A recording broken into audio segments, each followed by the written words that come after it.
क्या आपने कभी किसी ऐसे इंसान के बारे में सुना है जिसने अमेरिका की फ्लाइट को हाईजैक किया, $2 लाख की फिरौती ली और उसके बाद हवा में ही पैराशूट से कूद गया, फिर कभी नहीं मिला?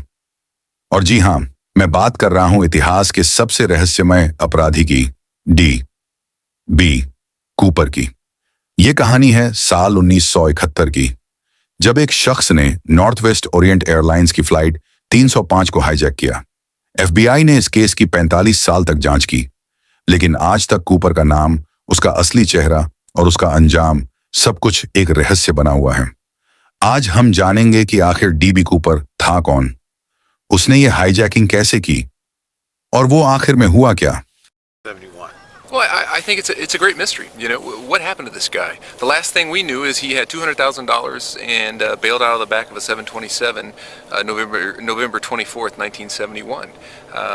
And then from there, we don't know. If we can find resolution to the case without allocating resources, without sending FBI manpower to the investigation, but come up with an answer, then why? कहानी की शुरुआत 24 नवंबर 1971, Thanksgiving से एक दिन पहले। एक शांत दोपहर को एक आदमी पोर्टलैंड इंटरनेशनल एयरपोर्ट पहुंचता है। उसके हाथ में एक छोटा ब्रीफकेस है और उसने सूट बूट पहना हुआ है। वह नॉर्थ वेस्ट ओरिएंट एयरलाइंस की फ्लाइट 305 की टिकट लेता है, पोर्टलैंड से सिएटल जाने वाली एक छोटी सी फ्लाइट। टिकट पर उसका नाम लिखा होता है डैन कूपर। ध्यान दें, असली नाम यही था, बी कूपर तो एक मीडिया की गलती थी। यह फ्लाइट बोइंग 727 थी। कुल 36 यात्री और 6 क्रू मेंबर ऑन बोर्ड थे। फ्लाइट टेक ऑफ करती है और लगभग 3 बजे हवा में पहुंचती है। तभी कूपर एयर होस्टेस को बुलाता है, एक नोट देता है।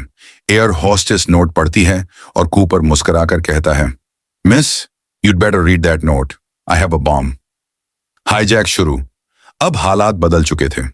कूपर ने एयर होस्टेस को अपने ब्रीफकेस की एक झलक दिखाई, जिसमें वायर्स, रेड सिलेंडर्स और बैटरी जैसा कुछ दिखाई देता है, यानी सच में बम जैसा। कूपर ने अपने डिमांड्स बताए, $2 लाख कैश, लगभग 14 करोड़ रुपए आज के हिसाब से, 4 पैराशूट्स, 2 मेन और 2 रिजर्व। जैसे ही फ्लाइट सिएटल में लैंड करे, उसे ईंधन भरवाकर मेक्सिको तक जाने देना। कप्तान ने तुरंत सिएटल एटीसी से संपर्क किया।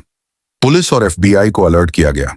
फ्लाइट हवा में चक्कर लगाती रही ताकि सिएटल में पैसा और पैराशूट इकट्ठा हो सके। 5:39 शाम फ्लाइट सिएटल में लैंड करती है। कूपर सभी यात्रियों को शांतिपूर्वक छोड़ देता है, सिर्फ क्रू को रोक कर रखता है। एफबीआई उसके डिमांड्स पूरा करती है। कैश और पैराशूट ऑन बोर्ड लाए जाते हैं।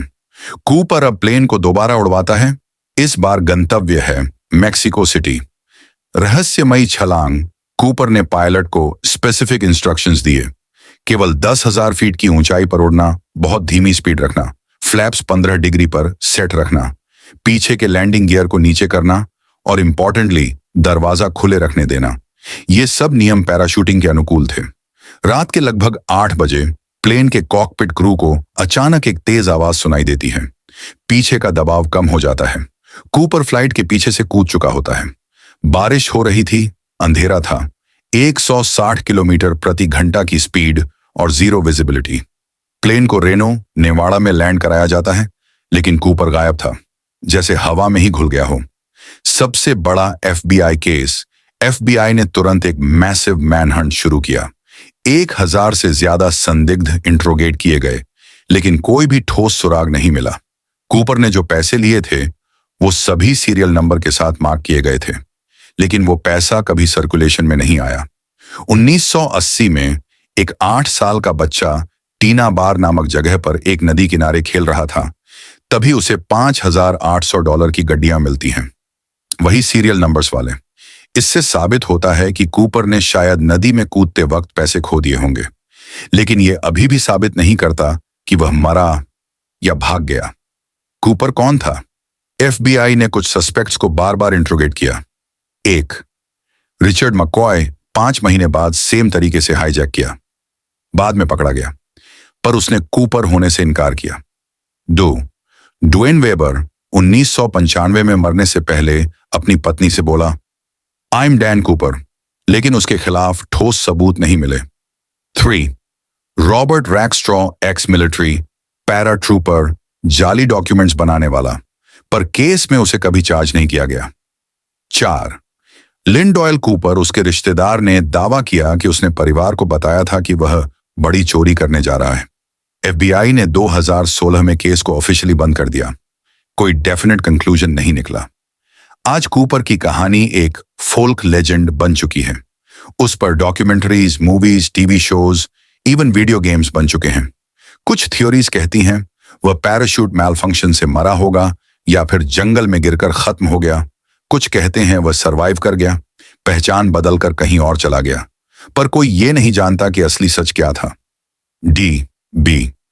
कूपर सिर्फ एक हाईजैकर नहीं था, वह एक प्रतीक बन गया है आजादी, रहस्य और उस एक आदमी का जो सिस्टम को चकमा देकर गायब हो गया।